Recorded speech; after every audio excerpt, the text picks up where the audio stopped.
Akala mo ba ang trabaho lang ng aso ay bantay sa bahay? O pet ng pamilya? O tagakain ng mga tira-tira mo? Alam mo bang may mga aso ngayon na literal na may full-time jobs na? At yung iba, mas importante pang trabaho nila kaysa sa trabaho mo. Ito ang top 10 na pinaka-unique na dog jobs sa buong mundo. Number 10, Avalanche Rescue Dog. Alam mo bang kapag may avalanche at may mga taong nabaon sa snow, sila ang unang tinatawag. Sinanay ang mga aso ito sa scent detection para mahanap ang mga biktima kahit ilang metro ang lalim ng snow. Hindi lang lakas ang puhunan dito. Kailangan din nilang marunong gumalaw sa delikado at madulas na terrain. Literal na lifesavers. Number 9, Bat Dogs. Kung nanonood ka ng baseball, baka nakita mo na to. Pagkatapos ng swing, may asong tatakbo sa field para pulutin ng baseball bat at ibabalik ito sa dugout. Bakit kamo? Para hindi maantala ang laro. Bonus na lang na crowd favorite ang mga asong ito at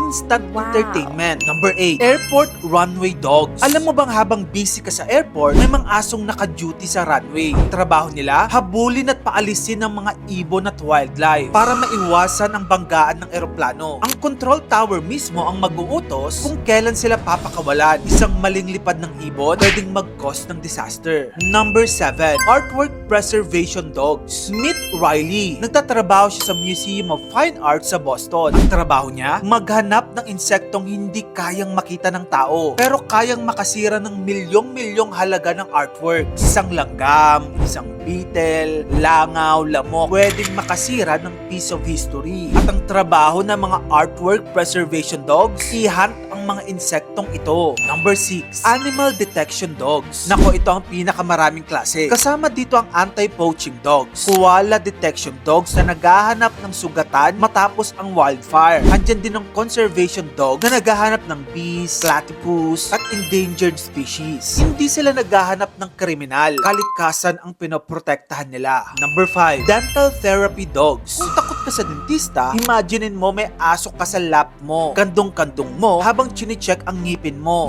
Yan ang trabaho nila. Emotional support para sa mga pasyenteng sobrang anxious sa dental procedures. Kumbaga walang anesthesia, lambing ng aso, sapat na. Number 4, Electronic Detection Dogs. Ito ang mga asong kayang mang-amoy ng USB, SD card at hard drives. Ang pinakasikat dito ay si Bear na naghahanap ng tinatagong flash drive na hindi nakita ng mga human investigators sa isang high-profile raid. Data doesn't lie at hindi rin marunong magsinungaling yung mga ilong ng mga asong to. Number 3, Support Dogs for Cheetahs. Alam mo ba ang cheetah cub kailangan ng emotional support? Kapag wala na ang nanay o kapatid nito, binibigyan sila ng puppy friend ng mga zookeeper para matuto sila ng confidence, social skills, at emotional stability. Yes, aso po ang therapist ng mga cheetah. Number 2, Psychiatric Service Dogs. Ito naman si Luna. Tinutulungan niya ang amo niyang may schizophrenia para malaman kung ang nakikita niya ay totoo o hallucination. Kapag inutusan si Luna na bumati ng tao at walang taong nandoon, mananatili siyang tahimik. Simple lang yung ginagawa nila, no? Pero life-changing yan para sa mga taong may schizophrenia. Number 1, Canine Assisted Surfing Dog. Ito na, ang pinaka-unique na dog job sa lahat. Meet Ricochet. Originally, sinanay siya bilang service dog pero bumagsak siya sa training dahil mahilig siyang humabol ng ibon. Pero may napansin ng mga trainers, sobrang galing niya sa balance at sobrang taas ng kanyang empathy. Ngayon, sumasakay siya sa surfboard kasama ang children with special needs, veterans with PTSD, at people with physical disabilities.